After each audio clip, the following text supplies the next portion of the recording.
पर मेरे साथ बोलिए, हर हर महादेव।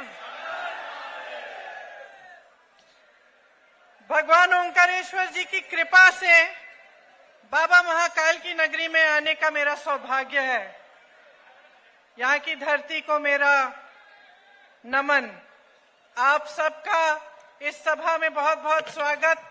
मेरी बहनें, माताएं, आप दूर दूर से आई होंगी, काफी समय से बैठी हैं, इसके लिए मैं आपकी आभारी हूं।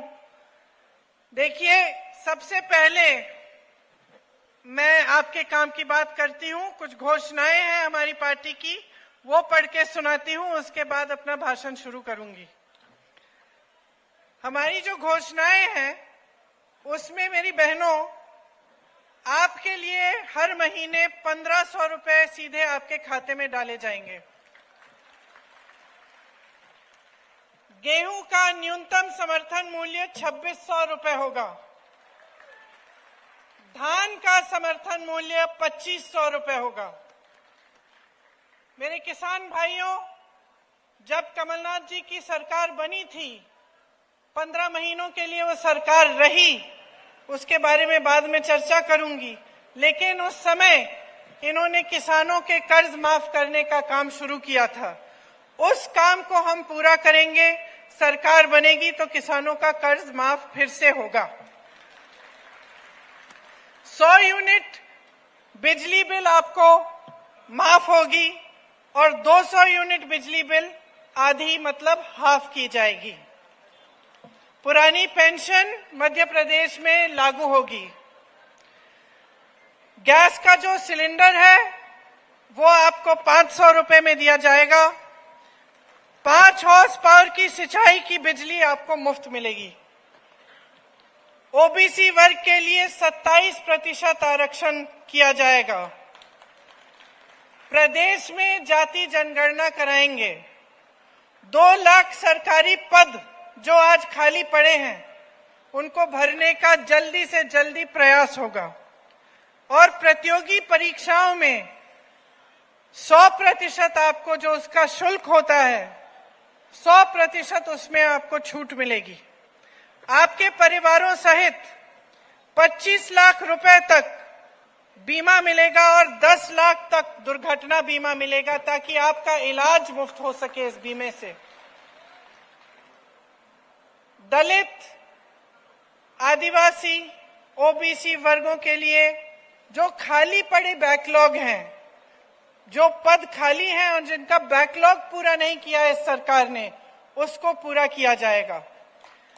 पढ़ो और पढ़ाओ योजना हम कराएंगे। उसमें मध्य प्रदेश के बच्चों को कक्षा 1 से कक्षा 12 तक निःशुल्क शिक्षा मिलेगी, लेकिन 1 से 8वीं कक्षा तक 500 रुपए दिए जाएंगे हर बच्चे को, और 9 से 10वीं कक्षा तक 1000 रुपए दिए जाएंगे हर बच्चे को, और 11वीं से 12वीं तक 1500 रुपए दिए जाएंगे प्रति माह, और ताकि उनको और सुविधा हो और जो पढ़ाई के लिए उनको खरीदना पड़े, जो सब छोटी मोटी चीजें हैं, वो कर पाए।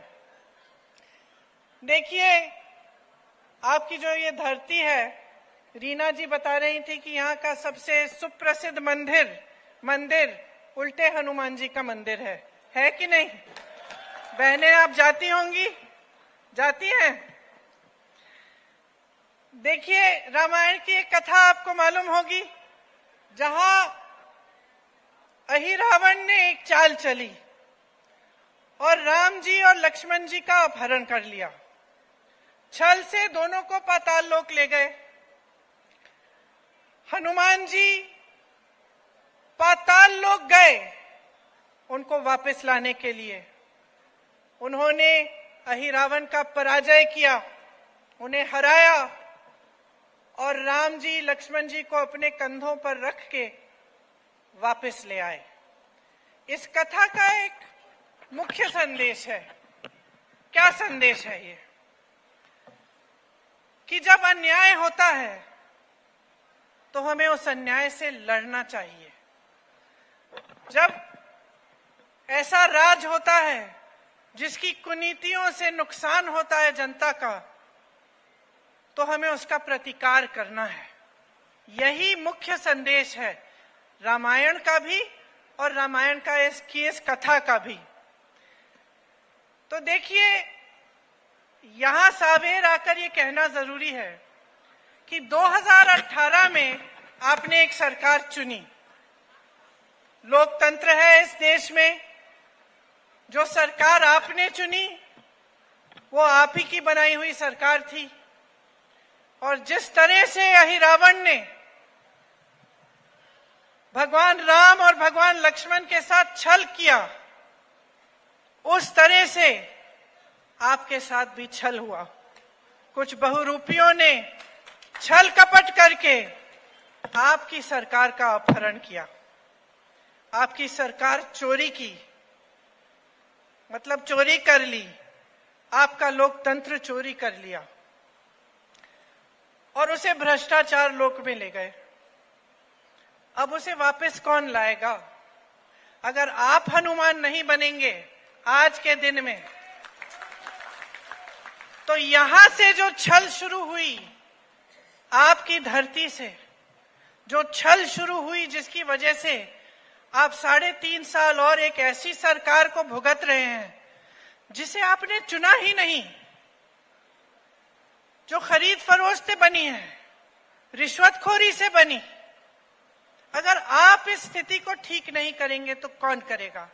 आज इस मौके पर अगर आप हनुमान जी की तरह खड़े नहीं हो जाएंगे और आप अपने लिए ये लड़ाई नहीं लड़ेंगे तो कौन लड़ेगा? देखिए, ये जो असूल, जो परंपराएं रामायण के समय से हमारे देश में चल रही हैं, उनको आप सब अच्छी तरह से समझते हैं। आप जानते होंगे कि महात्मा गांधी जी के जो असूल थे, जिन पर आजादी की लड़ाई लड़ी गई, वो भी यही असूल थे। जब महात्मा गांधी जी को गोली लगी और वो जमीन पे गिर गए, तो उनके मुंह से क्या लफ्ज निकले? हे राम, हे राम, हे राम। क्योंकि महात्मा गांधी जी उन्हीं असूलों पर जिए जिन पर श्री राम जी जिए थे। अब आप सोचिए, भगवान राम के पिताजी ने उनका वनवास कराया, ठीक है, वो वनवास में चले गए, वनवास में चले गए, लेकिन उनके प्रति जो जनता के दिल में श्रद्धा थी वो कम हुई? बताइए, कम हुई कि और भी बढ़ गई? और भी बढ़ी ना। क्यों? क्योंकि भगवान राम के चरित्र में जनता ने ये देखा कि इनके दिल में हमारे प्रति श्रद्धा है। तो जब भगवान राम का वनवास हुआ और वो जंगल भेजे गए, 13 वर्षों के लिए जंगल में रहे, फिर भी जनता ने उनमें श्रद्धा रखी। फिर भी जनता चाहती थी कि वही बने हमारे राजा। फिर भी जनता ने इंतजार किया, 13 साल इंतजार किया, जब तक वो वापस आए। और जब वापस आए तो दिवाली पर इतनी खुशी मनाई कि आज तक हम उस खुशी को मनाते हैं। और आज तक हम याद करते हैं कि किस तरह से झूठ को सच्चाई ने पराजित किया, किस तरह से छल को पराजित करके भगवान राम वापस आए और भगवान राम गद्दी पे बैठे। तो ये एक बहुत पुरानी परंपरा है हमारे देश की। और जब हम राजनीति की बात करते हैं बहनों और भाइयों, तो हमें हमेशा नेता में, राजनीतिक दल में, नेता के व्यवहार में, सरकार के व्यवहार में ये जो असूल हैं ये ढूंढने चाहिए। हमें समझना चाहिए कि हम जो राज कर रहे हैं उनके दिल में क्या है हमारे लिए। क्योंकि देखिए, जब गांधी जी ने आजादी की लड़ाई लड़ी, और सिर्फ उन्होंने नहीं लड़ी, आपके पूर्वजों ने भी लड़ी उनके साथ, आपके दादा दादी ने, आपकी नाना नानी ने, मेरे दादा दादी ने, सबने लड़ी है आजादी की लड़ाई। सबने खून दिया अपना, जो था वो दिया। मैं छत्तीसगढ़ गई थी अभी कुछ दिनों पहले, तो वहां मुझे पता चला कि वहां की महिलाओं ने अपने जेवर दिए थे आजादी की लड़ाई के लिए। तो सबने, जो भी देशवासी है आज जो जिंदा है, उसके किसी न किसी पूर्वज ने ये आजादी की लड़ाई लड़ी। तो उनके प्रति भी जो हमारी श्रद्धा है वो यही बताती है कि हमें जो अपनी देश और प्रदेश की राजनीतिक परिस्थितियां हैं, जो अपने जीवन की परिस्थितियां हैं, उन्हें समझने की बहुत जरूरत है। जब तक हम ठीक ढंग से समझेंगे नहीं तो हमारा वोट ठीक जगह जाएगा नहीं। अब आप देखिए, कोरोना का कहर था, आपके यहां से स्वास्थ्य मंत्री थे कौन थे? सिलावट जी थे। कोरोना चल रहा था, कोरोना के समय सिलावट जी कहां थे? किसी को याद है? बेंगलोर के एक रिजॉर्ट में थे। क्या कर रहे थे? सौदेबाजी कर रहे थे। किस चीज की सौदेबाजी कर रहे थे? आपकी सरकार की। कर रहे थे कि नहीं? स्वास्थ्य मंत्री थे, उनकी जिम्मेदारी थी। कोरोना चल रहा था, तबाही मच रही थी, हर जगह आप ऑक्सीजन के लिए तरस रहे हैं, वो बेंगलोर में बैठे सौदा कर रहे हैं। उनकी जिम्मेदारी थी। जब वो शुद्ध के लिए युद्ध का जो आपने छेड़ा था कमलनाथ जी, नारा कि मिलावट रोकनी है, सिलावट जी क्या कर रहे थे? सरकार में मिलावट लाने की बात कर रहे थे। तो अच्छा हुआ चले गए, अच्छा हुआ चले गए, क्योंकि ऐसे नेता जो आपके जनमत को पैसों और धन को इस्तेमाल करके आपके जनमत को बिगाड़कर एक ऐसी सरकार ला सकते थे आपके प्रदेश में जो आपका नुकसान करे, अच्छा है दूसरी पार्टी में चले गए। और शायद अगर आप अपना वोट विवेक से देंगे तो और अच्छा होगा, वो थोड़ा सा सबक भी सीख लेंगे। थोड़े दिनों सत्ता से बाहर रहे, हर नेता की सेहत के लिए बहुत अच्छा होता है, तभी तो सीखते हैं नेता। तो मैं आपको गांधी जी की बात कर रही थी, मैं आपको परंपराओं की बात सुना रही थी। किस लिए? क्योंकि देखिए, जब प्रदेश को चलाना होता है, देश को चलाना होता है, तो हम एक ऐसी सरकार चाहते हैं जिसके कुछ आदर्श हो, असूल हो और एक नजरिया हो कि देश प्रदेश के लिए क्या करना चाहते हैं। हम जानना चाहते हैं कि भाई हमारे लिए क्या करेंगे, क्या नौकरी दिलवाएंगे हमारे बच्चों को, क्या किसानों की जो जीवन है, जो संघर्ष से भरे हैं, मुश्किलों से भरे हैं, उसमें किसानों की कुछ सहायता हो जाएगी कि नहीं, यही चाहते हैं। और आज के जमाने में ये भी हो गया है कि हम नेताओं से कम मांगने लग गए हैं। एक जमाना था, मैं अपने पिताजी के साथ जाती थी अमेठी में, उत्तर प्रदेश में। पिताजी प्रधानमंत्री थे, मैं साथ साथ चलती थी और मैंने अपने कानों से सुना, अपनी आंखों से देखा, गांव की महिलाएं डांट रही हैं खूब जोर से उन्हें कि भाई तुमने कहा था ये सड़क मरम्मत, इसकी मरम्मत कराओगे, 1 साल निकल गया, कराई नहीं। डांटती थी, बहुत मांगती थी, कहती थी पानी दिलवाओ, हमारा स्कूल ठीक करवाओ, यहाँ पे शिक्षक नहीं आते, शिक्षक को भेजो, यहाँ पे कोई उद्योग लगवाओ, बड़ी बड़ी पाठशालाएं चाहिए हमें, मांगते थे। और आजकल जमाना ये हो गया है कि लोग कहने लगे कि भाई थोड़ा बहुत काम कर ले तो भ्रष्ट भी हो तो ठीक है चलेगा, लेकिन हमारे लिए थोड़ा बहुत काम कर ले, ये जमाना आ गया है। ये गलत है भाई और बहनों, बहुत गलत है। और ये आपके हाथों में है कि इस जमाने को बदलो। मैं कल छत्तीसगढ़ में थी, वहां जाके बहुत अच्छा लगता है क्योंकि वहां कांग्रेस की सरकार है, तो मैं मंच पे खड़े होकर कह सकती हूँ कि भाई हमने ये करके दिया है तुम्हारे लिए। लोगों के चेहरों पे मुस्कुराहट देखती हूँ। आज आपको मालूम है, छत्तीसगढ़ में आपके साथ लगा हुआ प्रदेश है, एक समय में मध्य प्रदेश का हिस्सा होता था। छत्तीसगढ़ में सबसे कम बेरोजगारी है, कांग्रेस की सरकार है, सबसे कम बेरोजगारी है। और जो पलायन करके जाते थे वो आज सोच रहे हैं कि भाई शहर में क्या कर रहे हैं, हम अपने घर चले जाते हैं, वहीं रोजगार मिल जाएगा, वहां रोजगार मिल रहे हैं। और बगल में आपका मध्य प्रदेश, 18 सालों से भाजपा की सरकार है। कोई बताएगा पिछले 3 सालों में कितने रोजगार दिए हैं? यहाँ मेरे नौजवान भाई बहन बैठे हैं, किसी को रोजगार मिला? कैसे मिलेगा? 21 रोजगार, सिर्फ 21 रोजगार दिए हैं 3 सालों में। बहनों सोचो, इतना बड़ा प्रदेश है, 21 रोजगार सरकार ने दिए हैं। तो जो रोजगार, जो पद खाली हैं वो भरे ही नहीं हैं। आप हर स्तर पे देखिए। ये बात मैं कल छत्तीसगढ़ में भी करके आई हूं कि मध्य प्रदेश को देखिए। मध्य प्रदेश में स्वास्थ्य की जो व्यवस्था है उसके हर स्तर पर 90% तक पद खाली पड़े हैं। विश्वविद्यालयों में पद खाली पड़े हैं, शिक्षकों के पद खाली पड़े हैं, नौजवान बेरोजगार हैं, पढ़े लिखे हैं सारे। आज के जमाने में ऐसा कोई नौजवान नहीं है जो पढ़ा लिखा नहीं है, क्योंकि आज के जमाने में चाहे गरीब हो, चाहे किसान हो, चाहे मजदूर हो, वो मेहनत इसलिए करता है अपने बच्चों को पढ़ाने के लिए। सही बात है कि नहीं बहनें? आप रोज जब खेती में जाती हो, मेहनत करती हो, घर आती हो थकी हुई, फिर भी खाना बनाती हो, सबकी परवरिश करती हो, जब सब सो जाते हैं तभी सोती हो। किस लिए करती हो? अपने लिए तो नहीं। जिस दिन मजदूरी दिहाड़ी नहीं मिलती उस दिन भूखे पेट कौन सोता है? आप ही तो सोती हो ना, बाकी सबको खिला के सोती हो ना। किस लिए? अपने बच्चों के लिए, अपने बच्चों की परवरिश के लिए, कि अपने बच्चों का भविष्य मजबूत बने, अपने बच्चों को पढ़ाने लिखाने के लिए। और स्थिति क्या है?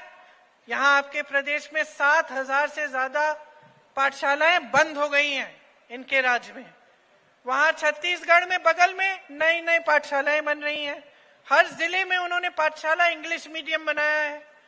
कह रहे हैं कि अगर सरकार वापस आएगी तो कांग्रेस पार्टी कह रही है कि जो भी जितनी भी सरकारी पाठशालाएं हैं उनको अपग्रेड किया जाएगा, इंग्लिश मीडियम बनाया जाएगा। बहुत बड़ी बात है। और यहाँ पाठशालाएं बंद हो रही हैं, वहां नए नए उद्योग बन रहे हैं, यहाँ उद्योग बंद हो रहे हैं। यहाँ पे बैकलॉग, भर्ती के बैकलॉग, यहाँ पे सब घोटाले पे घोटाले पे घोटाला हो रहा है। एक लंबी लिस्ट है। मेरे साथी हैं बोलते हैं हमेशा पढ़ लीजिए ये लिस्ट, इसमें 250 करोड़, 1300 करोड़, 300 करोड़। मैंने कहा लोग क्या सुनना चाहते हैं भाई, कि इतने हजारों करोड़ उनसे लूटे गए हैं। तो मैं ये आंकड़े पढ़ के क्या बताऊं? लोग तो जान रहे हैं ना, लूटे तो इन्हीं से है। संपत्ति तो आपकी ही है जो लूटी गई है। ये बात समझते हैं आप बहनें? समझते हैं आप कि सरकार के पास कोई अपना पैसा नहीं होता। सरकार में जो संपत्ति होती है वो किसकी होती है बताइए? जोर से बोलिए। आपकी संपत्ति होती है, आपकी संपत्ति होती है, सरकार की संपत्ति नहीं होती। तो जब हम सुनते हैं कि लूट हो रहा है, भ्रष्टाचार हो रहा है, फलाने ने हजारों करोड़ का घोटाला कर लिया, इसमें किसके हजारों करोड़ हैं? उनके तो नहीं है। लूट रहे हैं ना किसी से। किससे लूट रहे हैं? आपसे लूट रहे हैं। और अगर सही तरह से सरकार की नीतियां होती है ना, तो वो पैसे आपके जेब में वापस डाले जाते हैं। कैसे? स्कीम्स बनाकर, किसानों की मदद करके, महिलाओं की मदद करके, मजदूरों की मदद करके, रोजगार दिलवा के, इसी तरह से पेंशन दे के, इसी तरह से तो आपके पैसे आपकी जेब में वापस आएंगे। लेकिन मध्य प्रदेश की सरकार क्या कर रही है? आपके जेब से निकाल रही है और लूट रही है, भ्रष्ट है, बड़े बड़े उद्योगपतियों को आपकी संपत्ति दे रही है। और ये मत समझिए कि सिर्फ मध्य प्रदेश की सरकार कर रही है। ये इनकी नीति है, ये भाजपा की नीति बन गई है। 10 सालों से मोदी जी की सरकार है। आप 10 सालों में आप बताइए, ये कहते हैं ना, आपको कह रहा था 70 सालों में कुछ नहीं हुआ। मोदी जी स्कूल गए तो 70 सालों में अगर स्कूल नहीं था तो मोदी जी स्कूल कैसे गए? स्कूल भी कांग्रेस ने ही बनाया होगा। सही बात है। कह रहे थे कि कॉलेज भी कांग्रेस ने ही बनाया हुआ होगा जिसमें मोदी जी पढ़े। अब मुझे नहीं मालूम वो कॉलेज गए थे कि नहीं, लेकिन वो जो एंटायर पॉलिटिकल साइंस का उनका जो सर्टिफिकेट था ना, वो जरूर कांग्रेस के दिए गए कंप्यूटर पे छपा होगा। क्योंकि जब कांग्रेस पार्टी की सरकार थी, मेरे पिताजी प्रधानमंत्री थी और वो कंप्यूटर थे और वो कंप्यूटर लाना चाह रहे थे देश में, तो विरोध किसने किया? भाजपा ने किया कि भाई ये सब नहीं चलेगा देश में, आज देखो देश तकनीक में आगे कैसे बढ़ गया है, उसकी वजह से। क्योंकि बहुत सालों पहले, दशकों पहले किसी की सोच थी। अगर आज देश में IIM है, IIT है, एम्स जैसे बड़े अस्पताल हैं, किसी की सोच थी, नेहरू जी की सोच थी कि हम ऐसे ऐसे संस्थान बनाएंगे जिससे दशकों बाद लोगों का लाभ होगा, जिससे देश आगे बढ़ेगा, तरक्की होगी। लेकिन इनकी सोच कुछ अलग है। जो नेहरू जी ने बनाया, जो आपकी मेहनत से बना, जनता की मेहनत से बना, जहां से अच्छे अच्छे रोजगार मिलते थे, सब कहते थे ना एक जमाने में, आप अपने पिताजी से पूछिए, माताजी से पूछिए, एक जमाने में कहते थे हमें सरकारी नौकरी चाहिए। कहते थे कि नहीं? क्यों? सरकारी नौकरी में एक तो सुरक्षा मिलती थी नौकरी की, कोई ऐसे खदेड़ नहीं सकता था। दूसरा, 20 साल नौकरी करने के बाद एक अच्छा खासा पेंशन मिलता था। यही दो मुख्य वजह थे। और सरकारी नौकरी मिलती कहाँ थी? ऐसी संस्थानों में जहां पे, ऐसी कंपनियों में जो सरकार ने बनाई थी आपके लिए, रोजगार दिलवाने के लिए और देश को आगे बढ़ाने के लिए। आज जरा पूछिए ना, मोदी जी आते हैं तो, मोदी जी जो ये BHEL था, जिससे हमें रोजगार मिलते थे, जिससे देश आगे बढ़ रहा था, इसका आपने क्या किया? किसको दे दिया? बताएं मोदी जी, किसको दिया? अपने बड़े बड़े उद्योगपति मित्रों को क्यों दे दिया? एक नहीं, जितनी भी सरकारी कंपनियां हैं आज उनके बड़े बड़े उद्योगपति मित्रों के हाथों में है। आज वो उनसे कमा रहे हैं। प्राइवेट हो गई हैं सारी नौकरियां। सरकारी नौकरियां में जो पेंशन मिलता था वो भी नया पेंशन हो गया है। लोग घबराते हैं कि 20 साल के बाद, नौकरी करने के बाद हमारे पैसे कहां डाले जा रहे हैं, हमें खुद नहीं मालूम। कल को गलत जगह डाल दिए, इन्वेस्ट कर लिए, वहां पे कुछ गड़बड़ हो गई, हमारे सारी 20 सालों की कमाई चली जाएगी। आज सरकारी जो अधिकारी है, जो कर्मचारी है, क्या कहता है? हमें पुरानी पेंशन दे दीजिए, हमें सिर्फ अपने पैसे जो हमने कमाए, जो हमारी हर महीने आपने हमसे काटे, वो हमें अंत में दे दीजिए, हम खुद इसका ध्यान रख लेंगे, हम खुद इसकी हिफाजत कर लेंगे। ये लोग क्या कहते हैं? नहीं नहीं भैया, बहुत पैसे लग जाएंगे, बहुत पैसे लग जाएंगे। तो ये जो सरकारी कंपनियां हैं, ये आपने क्यों सौंप दी अपने दोस्तों को कौड़ियों के दाम पे? तो बहुत पैसे लग जाएंगे हमारे पेंशन में, किसानों के कर्ज दिलवाने में। तो फिर बताइए, आप इन बड़े बड़े हवाई जहाजों में उड़ रहे हैं मोदी जी। 8,000 करोड़ का एक हवाई जहाज, दो लिए हैं। गाड़ी नहीं है भाई और बहनों, हवाई जहाज है। 16,000 करोड़ के 2 हवाई जहाज एक इंसान उड़ रहा है, पूरी दुनिया में घूम रहा है। और जब खरीदे, उस समय मैं यूपी में काम करती थी, गन्ने का बकाया कितना था? 15,000 करोड़ रुपए। 15,000 करोड़ रुपए गन्ने का बकाया। उस समय सारे किसान सड़क पे उतरे थे। काले कानून थे, ये लोग लागू कर रहे थे इनको वापस लेने के लिए। इनकी कोई सुनवाई नहीं हुई। जो गन्ने का बकाया देना था, उससे तो आपने हवाई जहाज खरीद लिए अपने लिए। आप हंस रहे हैं, लेकिन ये तो रोने की बात है, रोने की बात है भाई। आपको गुस्सा चढ़ना चाहिए, गुस्सा चढ़ना चाहिए कि ऐसे प्रधानमंत्री हैं जो बड़ी बड़ी बातें करते हैं। मीडिया में आप खूब देखते हो, टीवी पे देखते हो, मेरे भाई यहाँ हैं, मुझे नहीं दिखाएंगे, लेकिन प्रधानमंत्री जी को जरूर दिखाएंगे। कोई बात नहीं, कोई बात नहीं, क्योंकि सच्चाई जनता समझ रही है अब। क्योंकि जनता को दिख रहा है बहनों और भाइयों, आपके जीवन में तरक्की आ नहीं रही है। क्या हो रहा है बहनों? जीवन में तरक्की आई है क्या? कुछ मिला है? कि चुनाव आ रहा है, 2 महीने पहले बता दिया लाडली योजना। 2 महीने पहले बताया ना कि आप लाडली हैं। क्यों इससे पहले लाडली नहीं थी? इससे पहले गरीब नहीं थी, इससे पहले संकटों का सामना नहीं कर रही थी, इससे पहले संघर्ष नहीं कर रही थी, कि आज आप लाडली बन गई हैं। मुझे याद आता है, मेरी एक सहेली थी, हम जब छोटे थे, बचपन में साथ में स्कूल में थे, उसकी शादी हो गई। शादी हो गई एक ऐसे परिवार में जिसके मुखिया बड़े कंजूस थे। जब भी कुछ देना होता था, कुछ नहीं देते थे परिवार को। बेचारी खुद अपना कुछ जुगाड़ करके अपना कुछ कर लेती थी जब जरूरत पड़ती थी। जब भी मांगे या जो उसके पति मांगते थे या कुछ कोई मदद हो जाए, दिवाली है कुछ, तो सारा खर्चा पति उठाए, सारा खर्चा खुद उठाए, मुखिया कुछ देते नहीं थे। एक दिन बड़ी खुश होके मेरे घर आई, 18 साल बाद बड़ी खुश होके मेरे घर आई, बोलने लगी कि यार आज तो बड़ा गजब हो गया। मैंने क्या हुआ? कहती है मेरे जो ससुर जी हैं उन्होंने कहा कि भाई खाता खोल दो, आज से हर महीने तुम्हें हम पैसे देंगे। कहानी है। अब बताओ बहनों, आपकी ऐसी सहेली हो जिसकी शादी ऐसे परिवार में हो जाए जहां मुखिया कुछ नहीं देता, 18 साल से बेचारी सर पीट रही है, खुद सारा जुगाड़ करती है अपने पति के साथ। 18 सालों बाद एक दिन मुखिया जागे, बोले कि भाई तुम तो मेरी लाडली हो, आज से तुम खाता खोलो, तुम्हें मैं पैसे दूंगा। तो तुम क्या कहती उससे? क्या कहती? तुम यही कहती ना, ध्यान रखो इसमें कुछ चाल जरूर होगी, ससुर जी तुमसे खाता खुलवा रहे हैं, इसमें कुछ गड़बड़ तो जरूर होगी।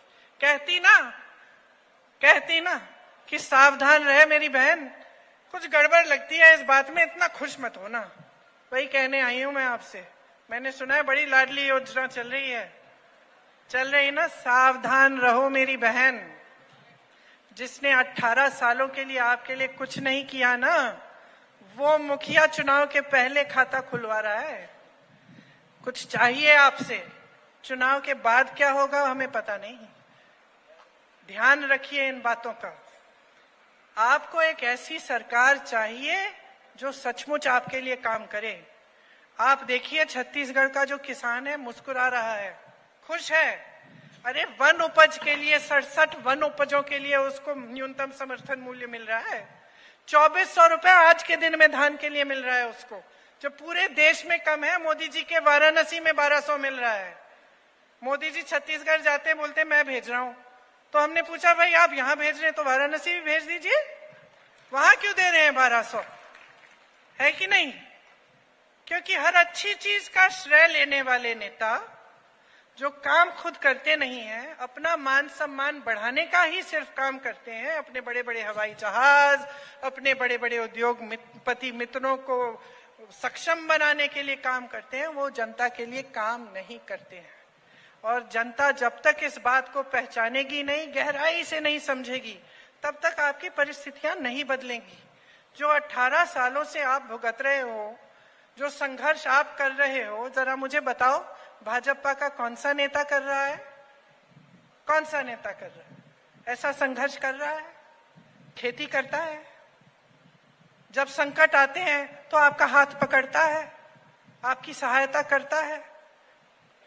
यहां पे यूरिया के लिए जूझ रहे हो आप। मैं यूपी में काम करती थी, वहां मैंने खुद देखा, जहां से यूरिया बटना चाहिए वो जगह बंद, प्राइवेट वाला खुला है, यूरिया वहां से मिल रही है। और यहाँ लंबी कतार, मैं गई थी ललितपुर, इसलिए गई थी क्योंकि कतार में खड़े हुए एक किसान का, वो खड़ा था, घर नहीं आया 2 दिन के लिए, पानी पीने के लिए, खाना खाने के लिए, वहीं मर गया, वहीं गिर के मर गया। यूरिया के लिए कतार में खड़ा था। वही स्थिति क्या आज यहाँ नहीं है कि जब आपको जहां से मिलना चाहिए वहां से मिलता नहीं है, फिर आपसे पैसे मांगे जाते हैं। यही है ना स्थिति, वहां भी यही स्थिति है। वहां भाजपा की सरकार चल रही है, यहाँ पास में देखिए छत्तीसगढ़ में किसान खुश है। यहाँ किसानी खेती में रोजगार बढ़ रहे हैं छत्तीसगढ़ में। यहाँ से और मध्य प्रदेश में, उत्तर प्रदेश में लोग छोड़ के जा रहे हैं कि हम शहर में जाते हैं कहीं पे रोजगार मिल जाए। तो ये परिस्थितियां हैं। यहाँ आपके पास आप सिंचाई की सुविधा नहीं है ना, सच बात है, सिंचाई की कम सुविधा है ना, यहाँ नहीं है। तो किसका काम है? सरकार का काम है कि आपके लिए सिंचाई करानी चाहिए, पानी उपलब्ध होना चाहिए, आपके लिए मदद होनी चाहिए। भाई जो संघर्ष का जीवन है उसमें मदद करना सरकार का काम है। खाद, बीज, ट्रैक्टर पे टैक्स लगा रखे हैं, हर तरफ से महंगाई है, पेट्रोल डीजल का दाम तो आसमान छू रहा है। तो कमाओगे कैसे, पेट कैसे भरोगे किसानी से, खेती से, जब सब खत्म कर रहे हैं? प्याज की बात करते हैं, प्याज के साथ क्या कर रहे हैं, क्या कर रहे हैं आज, क्या परिस्थितियां हैं? प्याज के दाम कौन तय कर रहा है? आज बड़े बड़े उद्योगपति तय कर रहे हैं। हिमाचल में यही स्थिति थी, सेब बोया जाता था, उगाया जाता था, अडानी जी आए, सारे कोल्ड स्टोरेज खोल दिए, सारे सेब रख लिए, जब जी चाहे दाम बढ़ा दो, जब जी किसानों से खरीदो तो कम, फिर उसको रखो, उसके बाद जब बेचना है तो दाम बढ़ा दिया। तो किसान तो नहीं कमा रहा है। वही चीज प्याज के साथ हो रही है। तो आपके साथ हर स्तर पर छल हो रहा है। शिक्षा, जैसे मैंने कहा, अन्य प्रदेशों में जहां कांग्रेस की सरकार है वहां स्कूल बन रहे हैं, यहां स्कूल बंद हो रहे हैं। स्वास्थ्य, वहां पे दाई दीदी क्लिनिक चल रही है महिलाओं के लिए, महिला खुद चला रही है, यहाँ पे स्वास्थ्य की सारी सुविधाएं ठप। मेरी बहनें बैठी हुई हैं, बहुत बड़ी समस्या थी छत्तीसगढ़ में आवारा पशु की, यहाँ पे है।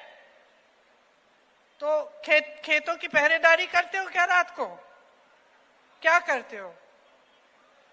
हाँ, मचान लगाते हो, रात भर उस पे बैठते हो, पहरेदारी करते हो, रखवाली करते हो खेत की कि कोई जानवर आके चर ना जाए।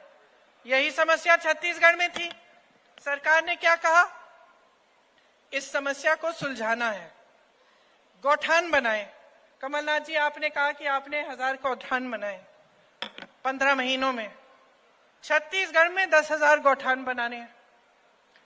गौठान ऐसे बनाए जिससे स्वयं सेवा समूह की महिलाओं को रोजगार मिल रहा है। जो आवारा पशु था उसका कह दिया कि भाई अगर आप आवारा पशु को रखेंगे या गौठान में रहे तो हम आपको इससे गोबर खरीद के लेंगे आपसे। ठीक है, तो लोग कमाने लग गए। उसी जानवर से जो आवारा घूम रहा था, गोबर बेची, सरकार ने गोबर खरीदी, गौठान से रोजगार बनाया, स्वयं सेवा समूह को मजबूत बनाया, ग्रामीण रोजगारों को मजबूत बनाया, सबकी तरक्की हुई, समस्या भी हल हो गई। महिलाएं, मैं आपको क्या बताऊं बहनें, मैं ऐसी महिलाओं से मिली हूं जो 1 लाख से 6 लाख रुपए कमा रही हैं गौठान में काम करके, स्वयं सेवा समूह में। ये काम कर सकती है सरकार, अगर सरकार की नियत एक हो कि जनता का पैसा जनता की जेब में जाए। अगर सरकार की नियत ठीक नहीं है तो आपको लूटेगी और आपकी संपत्ति ले लेगी। सरकार की नियत ठीक हो तो जब समस्या उठती है, जब संकट होता है, उसका समाधान निकाला जाता है और ऐसे समाधान निकाला जाता है जिससे आपका विकास हो। तो ये सब बातें मुझे आपसे करनी थी। बहनों, आप जानती होंगी कि आपके लिए जो कांग्रेस यहाँ पे कह रही है कि एक पूरी तरह से एक सुरक्षा चक्र बनाएगी आपके लिए, जिंदगी के हर मोड़ पर कांग्रेस का हाथ आपके साथ रहेगा। जैसे लड़की पैदा होती है तो उस समय आपको 2.5 लाख रुपए दिए जाएंगे आपकी मदद के लिए, उस बच्ची की सहायता के लिए। बेटी के स्कूल जाने पर 500, जैसे मैंने कहा, 500 से 1500 रुपए हर बच्चे को मिलेंगे। फिर बेटी की शादी होगी तो आपको 1,01,000 रुपए उस मौके पे मिलेंगे, ताकि आप अपनी बेटी की शादी के लिए अच्छे बंदोबस्त बना पाए। गृहस्थ महिलाओं के लिए हमने कहा है कि हर महीने 1500 रुपए आपके खाते में डाले जाएंगे और वृद्धावस्था में आपको 1200 रुपए का वृद्धा पेंशन मिलेगा। तो ये एक सुरक्षा चक्र है, क्योंकि हम जानते हैं कि सबसे ज्यादा बोझ तो आप ही उठा रही हो, समाज का बोझ, परिवार का बोझ आप ही उठाती हो, और सबसे कम सहायता आपको मिलती है। आज देखो महंगाई कितनी हो गई है, दिवाली आ रही है, धनतेरस आ रहा है, आपको बर्तन खरीदने हैं, घर पे मेहमान आ रहे हैं, लिपाई पुताई करानी है, कुछ मेहमानों के लिए बनाना है। दिल में घबराहट हो रही है कि दुकान जाऊंगी, इतनी महंगाई है, कैसे खरीदूंगी, कैसे बनाऊंगी, क्या करूंगी, दिवाली के लिए दिए खरीदने हैं। तो ऐसी स्थिति नहीं होनी चाहिए कि हर चीज पे जीएसटी है, बर्तन महंगे हो गए हैं, गैस का सिलेंडर इतना महंगा हो गया है। ये चुनाव की पहले की बातों में आप मत पड़ो। आप ये देखो कि आपका जीवन कैसा रहा है। 15 महीनों में कांग्रेस की सरकार ने क्या किया और 3 सालों में भाजपा की सरकार ने क्या किया। कांग्रेस की सरकार ने, आपको मालूम है, 27 लाख किसानों का कर्ज माफ किया था 15 महीनों में। 600 रुपए सामाजिक सुरक्षा पेंशन दिया था। 100 रुपए में 100 यूनिट बिजली मुफ्त थी। 100 रुपए में 100 यूनिट बिजली मिलती थी। 1000 गौशालाओं का निर्माण किया। 12,000 बर्तन बैंक बनाए। भोपाल और इंदौर में मेट्रो रेल का प्रोजेक्ट शुरू किया। ओबीसी आरक्षण को 14% से 27% किया। आर्थिक रूप से जो कमजोर सामान्य वर्ग था उसको भी 10% का आरक्षण दिया। ये 15 महीनों का काम है। अब आप खुद तुलना करिए कि 3 सालों से इनकी सरकार चल रही है, मात्र 21 इन्होंने रोजगार दिए हैं। स्वास्थ्य की सुविधाएं ठप, शिक्षा की सुविधाएं ठप, रोजगार नहीं मिल रहे, किसान परेशान, जूझ रहा है, रो रहा है। तो आप ही तुलना कीजिए, हमारी बातों पे मत जाइए। हम भी एक राजनीतिक दल के नेता हैं, हम अपने पक्ष में बोल रहे हैं। आपको लगता है कि ठीक है, ये तो बोलेंगे ही, ये तो आलोचना करेंगे ही भाजपा की, तो आप खुद अपने अनुभव को देखो ना। पिछले 3 सालों में, इससे पहले 15 सालों में आपका अनुभव क्या रहा है? क्या तरक्की हुई है कि नहीं? अगर इस सवाल का जवाब यह है कि तरक्की नहीं हुई है, बताओ मुझे क्या जवाब है इस सवाल का? हुई है तरक्की? नहीं हुई? जोर से बोलो। नहीं हुई ना? तो फिर सही जगह अपना वोट दो। छत्तीसगढ़ जैसे विकास हो रहा है छत्तीसगढ़ में तेजी से, वैसे मध्य प्रदेश में कराओ। राजस्थान में विकास हो रहा है, जनता खुश है, मुफ्त इलाज होता है वहां भी। तमाम स्कीमें हैं आपको मजबूत करने के लिए, गांव को मजबूत करने के लिए, पंचायतों को सशक्त करने के लिए, आपकी शक्ति आपके हाथों में देने के लिए। जो गांधी जी का सपना था, जो इंदिरा जी का सपना था, क्यों पट्टे दिए आपको? क्योंकि समझती थी कि आपका अधिकार है, समझती थी कि ये आपका अधिकार है, आपकी जमीन है, आपका देश है, आपका प्रदेश है। तो सोच समझ के अपना वोट दो, बस इतना ही कहूंगी मैं। जागरूक बन के अपने विवेक, बहनों याद रखो मेरी बातों को। लाडली योजना के पैसे खाते में आने दो, बहुत बढ़िया, 2 महीने के लिए, अभी 5-6 दिन है और आने दो। आ गए तो अच्छा है, जिसके आए, क्योंकि सबके भी नहीं आ रहे हैं, सबके नहीं आ रहे हैं, शायद 40% महिलाओं के, लेकिन अगर आ रहे हैं, सोचो क्यों दिए जा रहे हैं। अपने वोट को किसी को खरीदने मत दो, ये बहुत कीमती चीज है बहनों, बहुत कीमती चीज है। इससे भविष्य बनेगा आपके बच्चों का। सोच समझ के दो, ऐसी पार्टी को दो जो दिल से, जी जान से आपके लिए काम करने के लिए तैयार है। और मैं दावे के साथ कह सकती हूं कि जब आप अपना विवेक इस्तेमाल करेंगे, जब आप सोच समझ के वोट देंगे, तब आप सिर्फ कांग्रेस को वोट देंगे।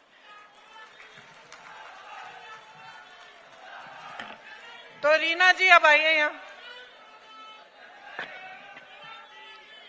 ये रीना बोरासी जी है, ये नौजवान है। आप कह रहे थे मैं नौजवान हूं, अब मैं नौजवान नहीं हूं, ये नौजवान नेता है आपकी। इनको खूब अच्छे वोटों से जिताइए। ये मैंने बात की थोड़ी सी इनसे गाड़ी में यहाँ आते वक्त, और मुझे लगा कि ये लड़की कुछ करके दिखाएगी, तो इसकी सहायता करो, इसका समर्थन करो और खूब भारी बहुमत से जिताओ यहाँ से। आपने बहुत ध्यान से मेरी बातें सुनी, इसके लिए बहुत बहुत धन्यवाद। जय हिंद।